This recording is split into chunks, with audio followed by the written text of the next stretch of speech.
Footballer এবং coach হিসেবে বিশ্বকাপ জয়ে পৃথিবীর ৩ জনের একজন তিনি। সেই দিদিয়ের দেশম এবার দিলেন দায়িত্ব ছাড়ার ঘোষণা। ২০২৬ বিশ্বকাপের পর আর ফ্রান্সের হেড কোচের পদে দেখা যাবে না এই মাস্টার মাইন্ডকে। ফরাসি ফুটবলের প্রধান ফিলিপে দিয়ালো গণমাধ্যমকে বিষয়টি নিশ্চিত করেছেন। ২০১২ সালে দায়িত্ব নেওয়ার পর কেটে গেছে এক যুগেরও বেশি।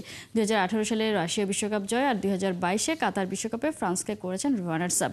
কিলিয়ান এমবাপেদের শেষবারের মতো আগামী বছর ফিফা বিশ্বকাপে অনুশীলন করাবেন তিনি। চুক্তি বাড়ানোর কথা থাকলেও করছেন না, সাফ জানিয়ে দিয়েছেন দেশম। এরপর কে হবেন ফ্রান্সের কোচ, আলোচনা সবার আগেই রয়েছে আরেক ফ্রেঞ্চ কিংবদন্তি জিনেদিন জিদানের নাম।